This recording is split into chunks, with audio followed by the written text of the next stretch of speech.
स्मृतापि तरुणातपं करुणया हरन्ति नृणाम् अभङ्गुरतनुत्विषां बलयिता शतैर्विद्युतां कलिन्दगिरिनन्दिनी तटसुरद्रुमालम्बिनी मदीयमतिचुम्बिनी भवतु कापि कादम्बिनी।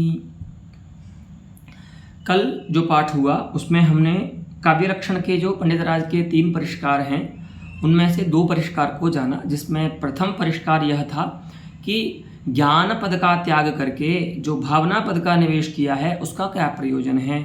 तो उसका प्रयोजन आपको बताया था कि समूहालंबनात्मक ज्ञान को लेकर के, जो कि उसमें उदासीन अर्थ विषय बनते हैं, इसीलिए उदासीन अर्थ प्रतिपादक शब्दों की काव्यता हो जाएगी, तो इसीलिए ज्ञान पद का निवेश नहीं कर सकते, तो भावना पद का निवेश किया।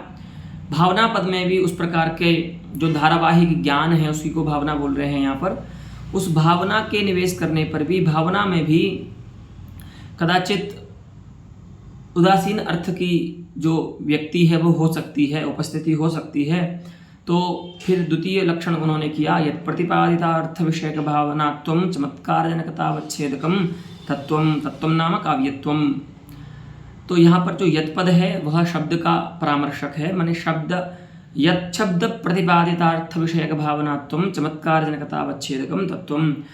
तो अब इस लक्षण से क्या हुआ कि चूँकि समूहालंबनात्मिका जो भावना है उस भावना को लेकर के तो लोकोत्तराह्लाद जनक भावना विषयार्थ प्रतिपादक शब्दत्वं घटपटादि पदों में आ सकता है, क्योंकि चमत्कार जनिका जो भावना है, समूहालंबनात्मिका जो भावना है, जहाँ पर काव्यार्थ विषय बन रहे हैं और उदासीन घटपटादि अर्थ भी विषय बन रहे हैं, तो ऐसी भावना को लेकर के तो तादृश पदों में लक्षण का समन्वय हो जाएगा घटपटादि पदों में। लेकिन जब हम ऐसा बोल देंगे कि जिस शब्द के द्वारा प्रतिपादित अर्थ विषयक भावना में जो भावनात्व रहता है वह चमत्कार जनकता का अवच्छेदक होगा, वही शब्द काव्य कहलाएगा, तब घटपटादि शब्दों में लक्षण की अतिव्याप्ति नहीं होगी। क्योंकि घटपटादि शब्दों के द्वारा प्रतिपादित अर्थ की जो भावना है वह स्वतंत्र भी होगी, तो जब वह स्वतंत्र होगी तब वो चमत्कार को उत्पन्न नहीं करेगी, और जब वह चमत्कार को उत्पन्न नहीं करेगी तो चमत्कार जनकता उसमें नहीं आएगी, और चमत्कार जनकता जब उसमें नहीं आएगी तो चमत्कार जनकता के नहीं होने पर भी वह भावनात्व तो वहाँ पर रह गया। कौन सा भावनात्व है ये? तो ये है घटपटादि शब्द प्रतिपादित अर्थ विषयक भावना है। उस भावना में जो भावनात्व है वह चमत्कार जनकता से अतिरिक्त स्थल में भी रह जाने से अतिरिक्त वृत्ति हो गया, और इसीलिए चमत्कार जनकता का अवच्छेदक नहीं बना, इसीलिए लक्षण की अतिव्याप्ति उनमें नहीं होगी, माने घटपटादि शब्दों में लक्षण की अतिव्याप्ति नहीं होगी। इस प्रकार से हमने कल पाठ समझा था। आज का जो पाठ है वह प्रारंभ होता है पंडितराज जगन्नाथ का जो तृतीय लक्षण परिष्कार है उसको लेकर के। अब बात यह है कि तृतीय लक्षण परिष्कार की क्या आवश्यकता है, यह क्यों करना है। तो देखिए, वस्तुतः अतिव्याप्ति का वारण तो यत् प्रतिपादितार्थ इत्यादि लक्षण से हो जाएगा, लेकिन आप लोग ये जानते हैं कि यत् तत्पद घटित जो लक्षण होता है वह उचित नहीं माना जाता, क्योंकि यत् तत्पद जो हैं वो अननुगमक होते हैं अर्थ के। अनुगमः नाम निश्चयः, है ना, और लक्षण को कैसा होना चाहिए? अनुगमक होना चाहिए, है ना। लेकिन जब आप लक्षण में यत् तत्पद का प्रयोग कर देते हैं तो लक्षण अनुगमक न बन के, निश्चितार्थ बोधक न बन के अननुगमक हो जाएगा यत्तत् पद के प्रयोग करने से। तो यह इस लक्षण की एक त्रुटि है, या एक कह सकें एक कमी है कि इसमें यत्तत् पदों का प्रयोग किया गया है, इसीलिए यह लक्षण अननुगमक हो रहा है, अनुगमक नहीं हो रहा। लक्षण को तो अनुगमक होना चाहिए, हाँ, निश्चितार्थ प्रत्यायक होना चाहिए, परंतु इदं लक्षणं तो अनिश्चितार्थ प्रत्यायकं भवति, अर्थात अननुगमकं भवति। तत्र अननुगमकत्वे किम् अस्ति साधनं, कः हेतुः, तो यत्तत् प्रयोगः, यत्तत् शब्द प्रयोगः, इस लक्षण में जो यत् और तत् शब्दों का प्रयोग किया गया है उस प्रयोग से यह लक्षण अननुगमक हो रहा है, इसीलिए यह लक्षण भी साधुतर नहीं कहा जा सकता। यद्यपि घटपट आदि शब्दों में जो अतिव्याप्ति हो रही थी उसका वारण तो इस लक्षण में हो गया, लेकिन यह भी पूर्णतया साधु लक्षण नहीं कहलाया जा सकता। इसीलिए तीसरा लक्षण करते हैं आचार्य, संसर्ग विधिया लक्षण उपस्थापित करते हैं। तो देखिए, स्वविशिष्ट जनकता वच्छेदकार्थ प्रतिपादकता संसर्गेण चमत्कारत्वमेव काव्यत्वम। लक्षण कितना है, तो लक्षण केवल है चमत्कारत्वत्वम, इतना लक्षण है। तो पहले वाले लक्षण में एक ये भी दोष है कि वह गुरुभूत लक्षण है ना, गौरव दोष है उस लक्षण में, और यह तो उसकी अपेक्षा कुछ छोटा है लक्षण। तो लक्षणम किमस्ति, चमत्कारत्वत्वम लक्षणमस्ति। तच्चमत्कारवत्वं यदि लक्षणमस्ति तर्हि तेन लक्षणेन तादृश काव्यत्वेन इष्टे शब्दे भाव्यम। अगर आपने लक्षण बनाया चमत्कारत्वत्वम, तो लक्षण तो असाधारण धर्म होता है ना लक्ष्य का, यहाँ पर आप लक्ष्य बना रहे हैं शब्द को, हाँ, तो उस चमत्कारत्वत्व रूप लक्षण को लक्ष्य जो है आपका शब्द उसमें रहना चाहिए, हाँ, क्योंकि जो लक्षण होता है वह लक्ष्य का असाधारण धर्म होता है। लेकिन चमत्कारत्वत्व नाम चमत्कार, तो वो तो कहाँ रहेगा, साक्षात चमत्कार में ही रहेगा चमत्कारत्व तो। और उसको शब्द में कैसे लाएं, बात ये है। तो उसका उस लक्षण को शब्द में लाने के लिए एक संसर्ग की कल्पना की, यहाँ पर एक परंपरा संबंध को बनाया, जिस संबंध से वह चमत्कारत्व जो है वह शब्द में आएगा और तब जाकर के शब्द जो है वो काव्य कहलाएगा। तो ये जो पूरा एक पंक्ति है इसको आप लक्षण न कहें, ये एक संसर्ग है। लक्षण तो केवल कितना है, चमत्कारत्वत्वम, ठीक है। तो अब तृतीय लक्षण में एक तो गौरव दोष का निवारण कर रहे हैं और अनुगमक बना रहे हैं लक्षण को। तो लक्षण बनाया चमत्कारत्वत्वम, एतल लक्षणम शब्दे कथम उपपद्यते, क्योंकि लक्षण जो होगा वो असाधारण धर्म होगा तो उसको लक्ष्य में रहना चाहिए, लेकिन चमत्कारत्व जो है वो तो साक्षात संबंध से, समवाय संबंध से कहीं अन्यत्र है, चमत्कार में है, जाति रूप है क्योंकि, तो उसको शब्द रूप लक्ष्य में लाना है जो काव्यत्वेन अभिमत है। तो उसके लिए एक परंपरा संबंध की कल्पना कर रहे हैं, उस पर अब हम विचार करेंगे। यहाँ से देखिए, स्वविशिष्ट जनकता वच्छेदकार्थ प्रतिपादकता संसर्गेण, स्वं पदम अत्र चमत्कारत्वस्य वाचकमस्ति। स्वविशिष्ट जनकता,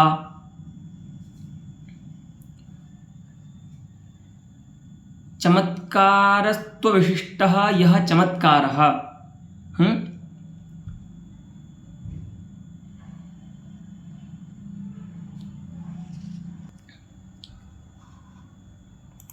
तो स्वं नाम चमत्कारत्वं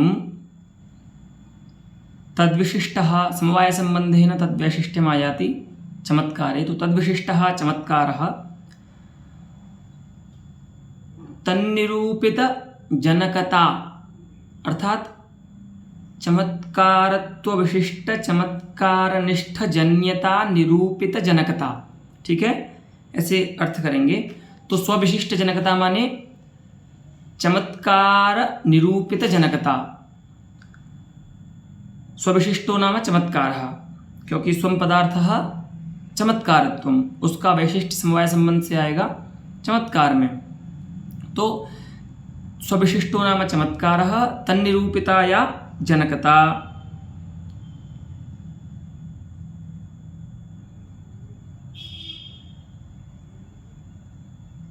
सा जनकता कुत्रस्ति भावनायां तस्यां भावनायां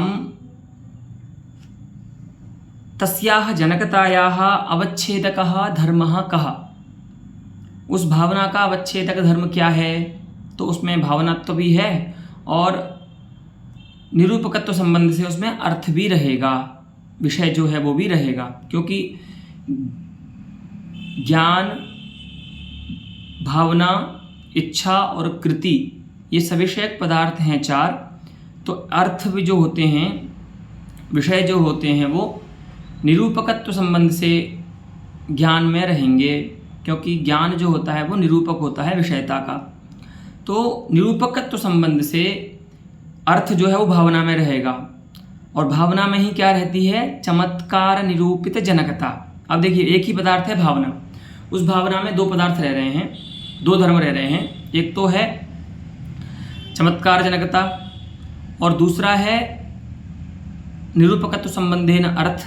वहीं पर तो उस चमत्कार जनकता का अवच्छेदक जो अर्थ है ना, अर्थात जिस धर्म के चलते उस भावना में चमत्कार जनकता आ रही है, ऐसा जो अर्थ, तो वो अर्थ कौन सा होगा, काव्यार्थ होगा। ठीक है, तो स्वम से लेना है चमत्कारत्व, उससे विशिष्ट जो चमत्कार, उस चमत्कार से निरूपित जो जनकता, वो जनकता है भावना में, उसी भावना में रहते हैं काव्यार्थ, और वह काव्यार्थ क्या है, उस भावना के अवच्छेदक हैं।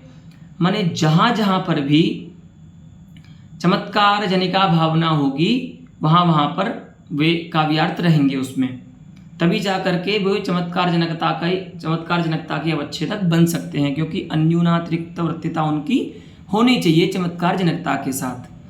तो वे अर्थ क्या हो गए, अब चमत्कार निरूपित भावनानिष्ठ जनकता के अवच्छेदक धर्म हो गए, और उनमें जो उनका जो प्रतिपादक है वो कौन होगा, तो वो काव्य शब्द होगा।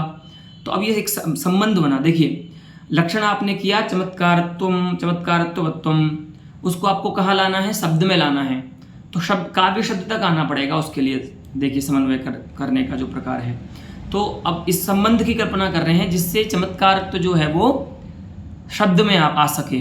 तो देखिए, स्वम से लिया चमत्कारत्व जो लक्षण है, उससे विशिष्ट हुआ चमत्कार, उस चमत्कार से निरूपित जो जनकता है भावना में, उस जनकता का जो अवच्छेदक है भावनानिष्ठ काव्यार्थ, उस काव्यार्थ का प्रतिपादक जो काव्य शब्द है। ठीक है, तो देखिए, जब भी हम किसी संबंध की कल्पना, किसी में अन्वय करते हैं, तो उसमें अनुयोगी प्रतियोगी होता है। तो जो उत्तर पदार्थ होता है उसको अनुयोगी बोलते हैं, माने जिसमें हम अन्वय कर रहे हैं उसको अनुयोगी पदार्थ बोलते हैं। और अनुयोगीगत कोई उपयुक्त जो धर्म होता है, युक्त धर्म जो होता है, उसी धर्म की हम संबंध के रूप में कल्पना करते हैं। तो देखिए, चमत्कारत्व विशिष्ट चमत्कार निरूपित जनकता अवच्छेदक अर्थ प्रतिपादकता किसमें रहेगी, काव्य शब्द में रहेगी।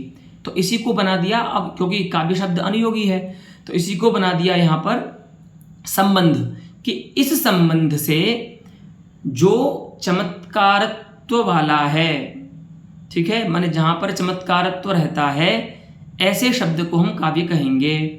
ठीक है, तो अब इसका लक्ष्य में समन्वय कर सकते हैं, कोई भी काव्य ले लीजिए। ठीक है, शांताकारम भुजगशयनम इत्यादि कोई भी पद्य है भावध्वनि का, अथवा और कोई श्रृंगार का काव्य है, कोई भी काव्य शब्द लेकर के तत्प्रतिपादित जो अर्थ होगा, उस अर्थ की तदर्थ विषयक जो भावना होगी, उस भावना में रहेगी चमत्कार जनकता। तो अब वही बनेगा, चमत्कारत्व विशिष्ट जो चमत्कार, उस चमत्कार की जनिका जो भावना, उस भावना में रहेगी जनकता, उस जनकता का अवच्छेदक बनेगा शकुंतलादि रूप जो काव्यार्थ है, क्योंकि वो अर्थ भी निरूपकत्व संबंध से, चूंकि विषय है तो निरूपकत्व संबंध से भावना में रहेगा। तो जनकता का अवच्छेदक बन जाएगा वो अर्थ, और उस अर्थ का प्रतिपादक जो काव्य शब्द है उसको हम काव्य कह सकते हैं। इस प्रकार से हम लक्षण का समन्वय कर लेंगे। तो ये परिष्कृत जो लक्षण है, तृतीय लक्षण, उसका इस प्रकार से हम समन्वय करते हैं। ठीक है, वही बोला स्वविशिष्ट जनकतावच्छेदकार्थ प्रतिपादकता संसर्गेण। ये तो पूरा संसर्ग का नाम है, ये लक्षण नहीं है। लक्षण कितना है? चमत्कारत्वत्वमेव, यही लक्षण है। चमत्कारत्वत्वमेव वा काव्यत्वमिति फलितम। इस प्रकार से सिद्धांत उपस्थापित करते हैं काव्य लक्षण के विषय में पंडितराज जगन्नाथ। तो इस लक्षण में देखिए यत्तत्पद भी प्रयुक्त नहीं है, इसलिए अननुगमक भी नहीं है यह लक्षण, और गुरुभूत भी नहीं है, गौरव दोष भी नहीं है इसमें। ठीक है, तो इस प्रकार से किमिति अत्र साक्षात् चमत्कारत्व विशिष्ट जनकतावच्छेदकार्थ प्रतिपादकत्वं शब्दत्वम् अथवा किमपि कृत्वा अत्र संसर्ग किमर्थं स्वीकृतः? संसर्ग किमर्थं किम आदौ किं वाक्यम् उक्तं भवता तत् पुनरुदीर्यतां। किम् उक्तं? चमत्कारत्व विशिष्ट किम्? चमत्कारत्व विशिष्ट जनकतावच्छेदकार्थ प्रतिपादकः शब्द इत्यादिकं कृत्वा लक्षणं कर्तुं शक्यते स्म। पुनः संसर्गस्य निवेशः किमर्थं कृतम् अत्र? नहीं, निश्चयेन कर्तुं शक्यते, बोल ही सकते हैं ना, ये तो बोल ही सकते हैं कि चमत्कारत्व विशिष्ट जनकतावच्छेदकार्थ प्रतिपादक शब्द काव्यम, ऐसा बोल सकते हैं। यही लक्षण, यही वाक्य बनेगा। लेकिन प्रश्न होगा ना, तब तो आपको बोलना पड़ेगा कि भैया चमत्कारत्व जो रूप लक्षण है वह शब्द में किस संबंध से आएगा?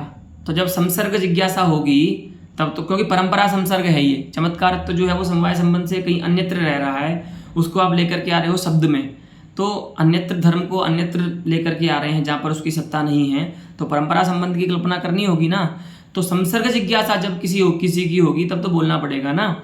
तो उसी लिए आचार्य जगन्नाथ यहाँ पर संसर्ग को बता करके लक्षण बता रहे हैं कि इस संसर्ग से, अगर सीधा बोल देंगे चमत्कारत्वत्वम काव्यत्वम, तब ये प्रश्न नहीं होगा क्या मन में कि काव्य मान रहे हैं शब्द को, और चमत्कारत्व काव्य में कैसे आएगा, क्योंकि चमत्कारत्व धर्म तो काव्य का है ही नहीं। तो लक्षण तो यही बनाएंगे, लेकिन संसर्ग का निवेश इसलिए किया है यहाँ पर ताकि किसी की संसर्ग जिज्ञासा ना हो, है ना, पाठक की, कि चमत्कारत्व यदि लक्षण है तो वो किस संबंध से रहेगा, क्योंकि प्रतिपादकत्व तो समझ में आता है, साक्षात रह रहा है ना। अर्थ प्रतिपादकत्व तो प्रत्यक्ष सिद्ध है वहाँ पर, या आप शब्द प्रमाण से भी सिद्ध है। लेकिन चमत्कारत्व तो वहाँ कैसे आएगा जो लक्षण आप मान रहे हैं अभी तृतीय लक्षण में, तो वह इस संबंध से आएगा, ऐसा अधिक स्पष्टता के लिए कह सकते हैं, बताने के लिए संसर्ग का निवेश किया है। बाकी सीधा भी बोल सकते हैं चमत्कारत्वत्वम काव्यत्वम। फिर प्रश्न यदि होगा केन संबंधेन चमत्कारत्वत्वम, यतोहि समवाय संबंधेन चमत्कारत्वत्वम तो चमत्कारः एव, चमत्कारवान् तो चमत्कार एव, तर्हि शब्दः केन संबंधेन चमत्कारवान् भवति। तो इस प्रकार से संसर्ग को बता दिया है आचार्य ने पहले ही, ताकि संसर्ग जिज्ञासा किसी की ना होवे। ठीक है जी हाँ, क्योंकि लक्षण के रूप में स्वीकृत जो धर्म है उसका अधिष्ठान कोई और पदार्थ है, चमत्कार पदार्थ है, और उसको लाना है लक्ष्यभूत शब्द में, तो परंपरा संबंध बनाना पड़ेगा। इसीलिए उसको आचार्य ने स्वयं ही श्रम कर लिया, ताकि पाठकों को या टीकाकारों को अधिक श्रम नहीं करना पड़े। केन संबंधेन चमत्कारत्वत्वम शब्दत्वम काव्यत्वम, ऐसा। अस्तु, साधीयान प्रश्नः। अब देखिए, स्वकीयं काव्यलक्षणम् उक्त्वा परेषाम् अर्थात पंडितराज जगन्नाथस्य पूर्ववर्तिनाम् आचार्याणां यल्लक्षणमस्ति काव्यस्य तल्लक्षणम् इदानीं निरस्यते, उनका यहाँ पर खंडन करेंगे। ठीक है, यतोहि किमस्ति आचार्य जगन्नाथस्य यल्लक्षणमस्ति तत्तु शब्दप्रधानं लक्षणमस्ति, अतः येषाम् आचार्याणां शब्दार्थो भयप्रधानं लक्षणम् अस्ति तत्तु खण्डनीयमस्ति अस्य मत्या। अतः तादृशस्य शब्दार्थोभयप्रधानस्य लक्षणस्य खंडने इदानीम उपक्रमं करोत्याचार्यः। ठीक है, अब यहाँ पर उसका खंडन करने के लिए आचार्य उपक्रम कर रहे हैं। तो सबसे पहले आचार्य मम्मट का जो लक्षण है, तददोषौ शब्दार्थौ सगुणावनलंकृति पुनः क्वापि, यह भी लक्षण कैसा है, शब्दार्थो भय प्रधान है। अर्थात आचार्य मम्मट शब्दार्थो भय को काव्य कहते हैं, शब्दार्थ युगल को काव्य कहते हैं, और पंडितराज कह रहे हैं रमणीयार्थ प्रतिपादक शब्द काव्यम। तो ये तो विरोध हो गया ना, तो कौन अधिक प्रामाणिक है, उसी के लिए अब जो ऐसा मानते हैं आचार्य कि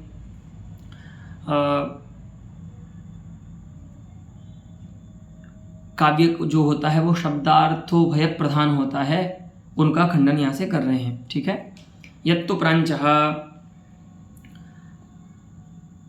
अदोषौ सगुणौ सालंकारौ शब्दार्थौ काव्यम इत्याहुः तत्र विचार्यते। जहाँ पर जो प्राचीन आचार्य इस प्रकार से कहते हैं लक्षण को, उनके लिए विचार किया जा रहा है। क्या है, शब्दार्थ युगलम न काव्य शब्दवाच्यम एतदस्ति प्रतिज्ञा वाक्यम। सबसे पहले प्रतिज्ञा वाक्य की उपस्थापना करते हैं आचार्य जगन्नाथ कि देखिए शब्दार्थ युगल जो है वह काव्य पदवाच्य नहीं है। ठीक है, क्यों, तो नहीं प्रतिज्ञा मात्रेण अर्थ सिद्धि, तो बोलते हैं माना भावात, क्योंकि कोई प्रमाण नहीं है, शब्दार्थ युगल को काव्य मानने में कोई प्रमाण नहीं है। तो बोलते हैं प्रमाण तो आपके यहाँ भी नहीं है। अगर ऐसा कोई वादी कहे कि प्रमाण तो आपके यहाँ भी नहीं है, शब्द मात्र को ही काव्य मानने में क्या प्रमाण है ना। तो यदि हमारे यहाँ भी प्रमाण नहीं है और आपके यहाँ भी प्रमाण नहीं है, तब तो कोई विनिगमना नहीं होने से दोनों ही ठीक हैं या दोनों ही गलत हो सकते हैं, है ना। तो ऐसा बोलते हैं कि नहीं, शब्दार्थ युगल को काव्य मानने में यद्यपि प्रमाण नहीं है, लेकिन शब्द मात्र को काव्य मानने में प्रमाण है और व्यवहार प्रमाण है। तो वो क्या प्रमाण है, उस व्यवहार को दिखाते हैं। ठीक है, व्यवहारो नाम ज्ञानजनक शब्द प्रयोग। ठीक है, तो ऐसे कुछ वाक्य बताते हैं, लौकिक वाक्य, जो सिद्ध करते हैं कि शब्द मात्र ही काव्य होता है, अर्थ काव्य नहीं होता। कैसे, देखिए, काव्यम उच्चैः पठ्यते, है ना। तो पठ धात्वर्थ जो व्यापार है, उस व्यापार में विषय बनने की योग्यता अर्थ में नहीं है ना। कोई ऐसे तो ना बोलता है अर्थ पढ़िए, है ना, स्तोत्र पढ़िए, तो स्तोत्र क्या है, शब्द रूप है ना। मंत्र पढ़िए, मंत्र भी क्या है, शब्द रूप है। तो पढ़ना जो एक क्रिया है, उसमें विषय जो बनता है, क्योंकि व्यापार भी कृति है ना, तो सविषयक पदार्थ है, तो उसमें कोई विषय होगा। तो पढ़ना इस व्यापार का जो विषय बन सकता है वह शब्द ही बन सकता है, अर्थ नहीं बन सकता। और लोक में ये व्यवहार देखा जाता है, इस प्रकार से लोग बोलते हैं काव्यम उच्चैः पठ्यते। ठीक है, काव्य बड़ी तेजी से पढ़ा जा रहा है, इसका मतलब काव्यम शब्द रूपमस्ति यदुच्चैः पठ्यते, जो बड़ी तेजी से पढ़ा जा रहा है। काव्य जो क्या है, शब्द रूप है। और एक और व्यवहार दिखाते हैं, काव्यात् अर्थोवगम्यते, काव्य से अर्थ का ज्ञान हो रहा है।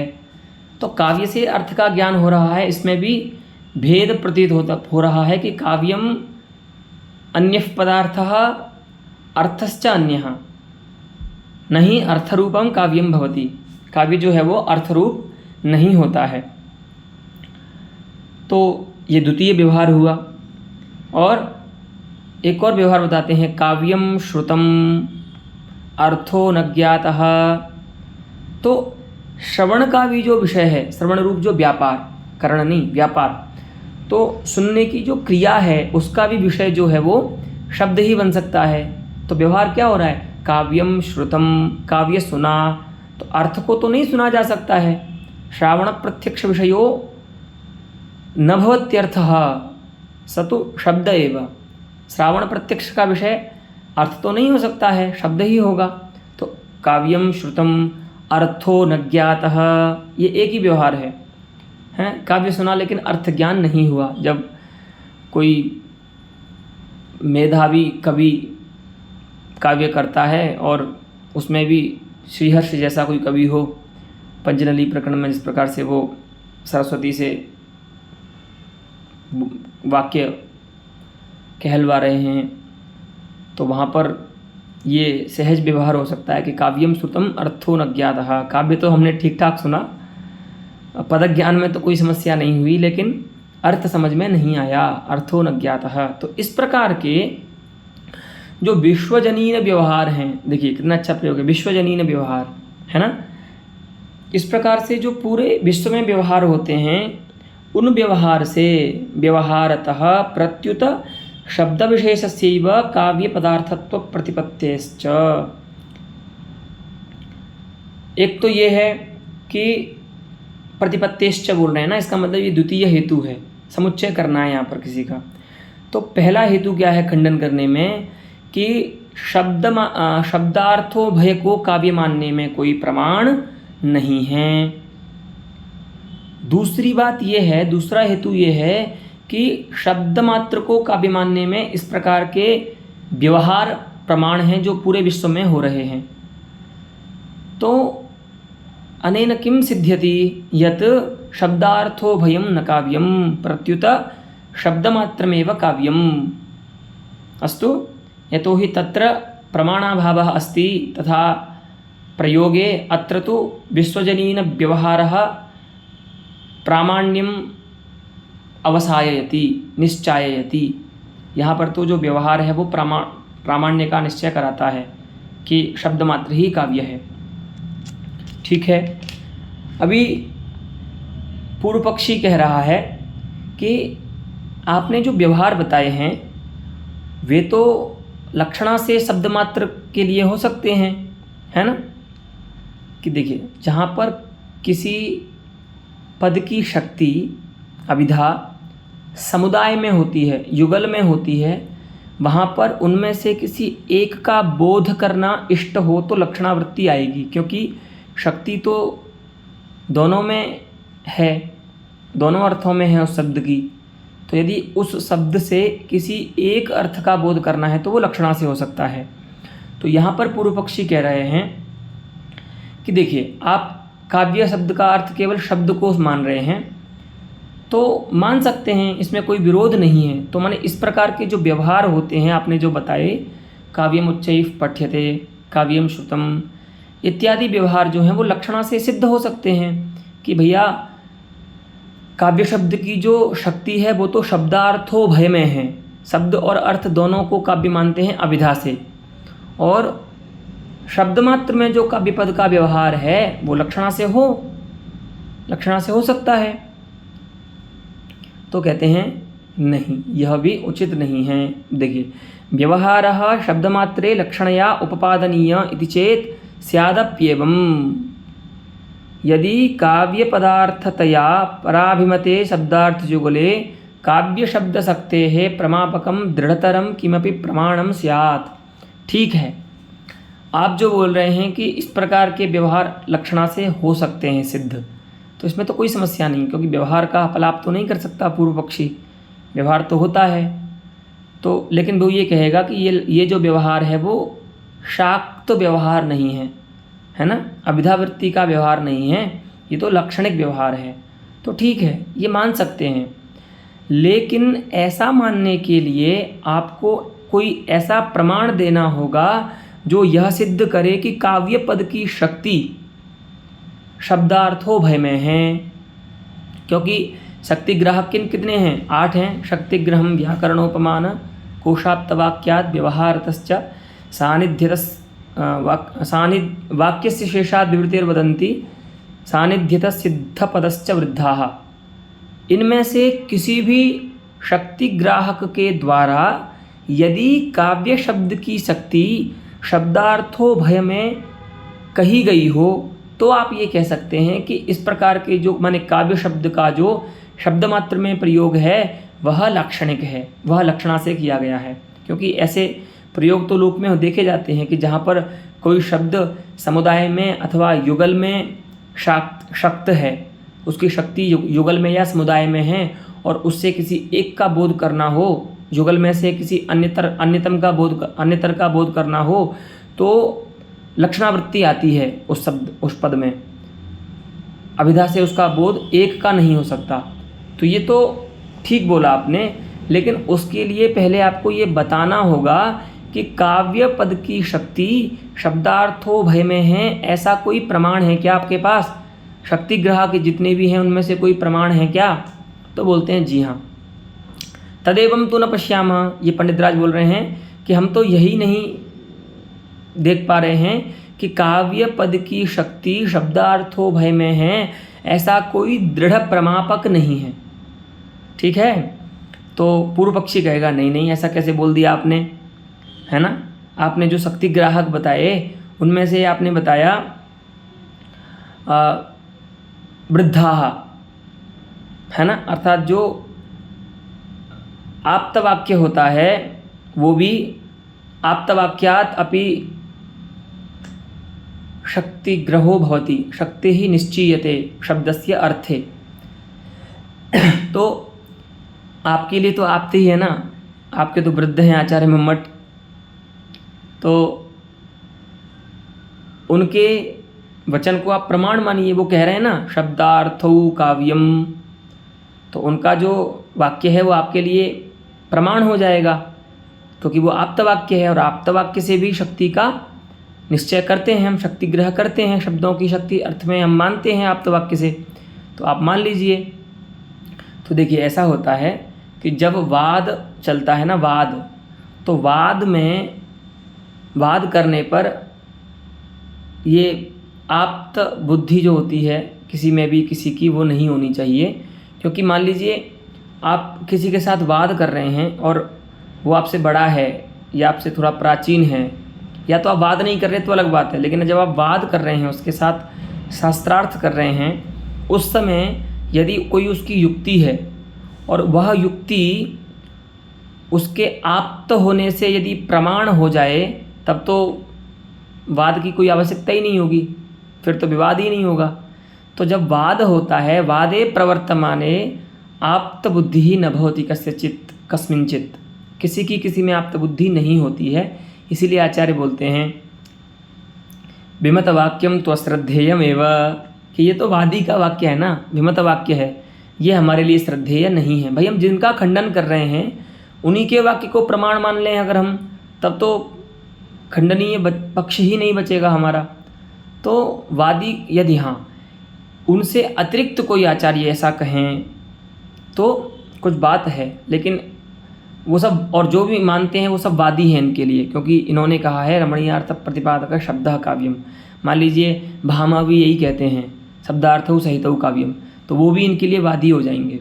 ठीक है, तो वादी का जो वाक्य होगा वह कैसा हो जाएगा? अश्रद्धेय हो जाएगा। तो आचार्य मम्मट के वाक्य की यहाँ पर कोई प्रामाणिकता नहीं है कि शब्दार्थो भय में काव्य पद की शक्ति होती है। तो शब्द और अर्थ में काव्य पद की शक्ति चूँकि नहीं सिद्ध होती किसी प्रमाण से, इसीलिए यह युक्ति भी निरर्थक है कि शब्द मात्र में जो काव्य शब्द का व्यवहार है वह लक्षणा से किया जा सकता है। ऐसा तब कह सकते हैं आप जब काव्य शब्द की शक्ति शब्दार्थो भय में किसी दृढ़ प्रमाण से सिद्ध होती हो, शक्ति ग्राहकों में से किसी अन्यतम शक्ति ग्राहक से सिद्ध होती हो, लेकिन ऐसा नहीं होता है। इसीलिए शब्दमात्रे काव्यपद व्यवहारः लक्षणया उपपादनीयः इत्यपि वक्तुं न युज्यते, ऐसा भी नहीं बोलना चाहिए।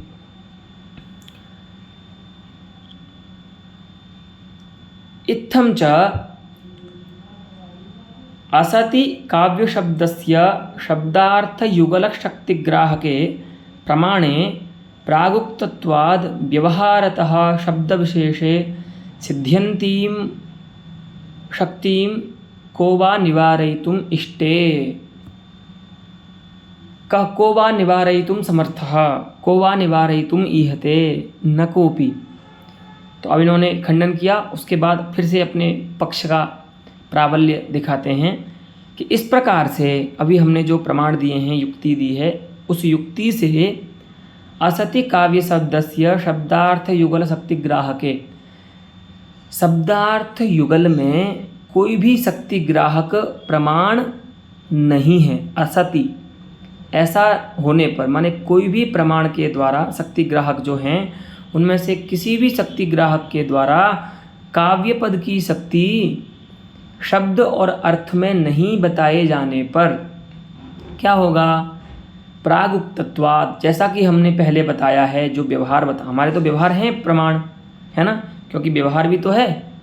कोशाप्त वाक्यात व्यवहारतश्च, आपके मत में तो कोई शक्तिग्राहक नहीं है जो काव्य पद की शक्ति शब्दार्थोभय में बताए, लेकिन हमारे पास तो एक शक्तिग्राहक है व्यवहार, जो कि शक्तिग्राहकों में शिरोमणि होता है। वही कह रहा है कि काव्य पद की शक्ति शब्द मात्र में है। वही बोल रहे हैं प्रागुक्तत्वाद, हमने जैसा पहले बताया, तस्माद् व्यवहारत एव, उस व्यवहार से ही शब्द विशेषे सिद्ध्यन्ति, शब्द विशेष में सिद्ध हो रही जो शक्ति है, काव्य पद की जो शक्ति है, वाचकता शक्ति जो है, उस शक्ति का निवारण कोई नहीं कर सकता। ठीक है। एतेन विनिगमनाभावात् उभयत्र शक्तिरिति प्रत्युक्तम, इससे हमने उत्तर दिया। एतेन तत्प्रत्युक्तम, किसी के प्रति हमने कुछ कहा। किसके प्रति कहा? तो कह रहे हैं जो ये कह रहा था कि विनिगमना नहीं है, आप शब्द मात्र को काव्य मान रहे हैं, काव्य पद का अर्थ मान रहे हैं, हम शब्दार्थोभय को काव्य शब्द का अर्थ मान रहे हैं। दोनों के ही मत में कोई प्रबल युक्ति नहीं है जिससे एक पक्ष जो है वो साधियान सिद्ध होवे। हमारे पक्ष में भी कोई शक्तिग्राहक नहीं है तो आपके पक्ष में भी कोई शक्तिग्राहक नहीं है। ऐसा जो बोल रहे थे कि विनिगमना का अभाव है, उनके प्रति हमने ये उत्तर दिया कि नहीं, आपके मत में ये भले कोई प्रमाण न हो काव्य पद की शक्ति का निश्चायक, लेकिन हमारे मत में तो व्यवहार जो है वह काव्य पद की शक्ति को शब्द मात्र में सिद्ध करता है। अस्तु, तदेवं इदानीं पर्यवसाने किमपि विशिष्टम् उच्यते आचार्येण। तदेवं शब्दविशेषस्यैव काव्यपदार्थत्वे सिद्धे तस्यैव लक्षणं वक्तुं युक्तं, न तो स्वकल्पितस्य काव्यपदार्थस्य। इसीलिए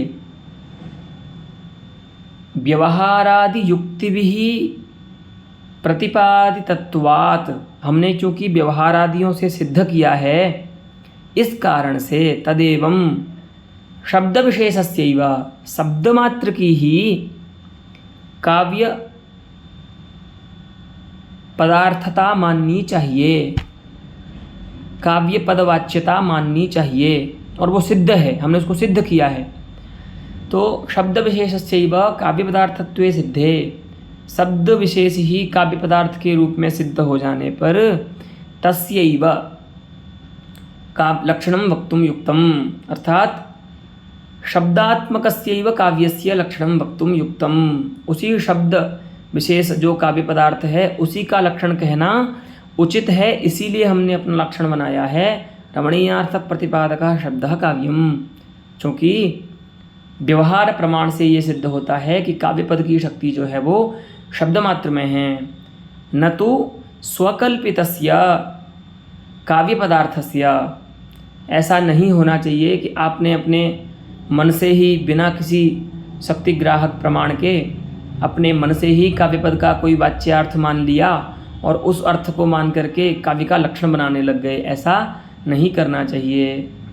यदि आपके द्वारा इष्ट, लक्ष्य के रूप में इष्ट जो पदार्थ है, तद्वाचक शब्द का यदि वाच्यार्थ किसी शक्तिग्राहक प्रमाण के द्वारा प्रमापित है, सिद्ध है, तभी आपको उसका लक्षण करना चाहिए।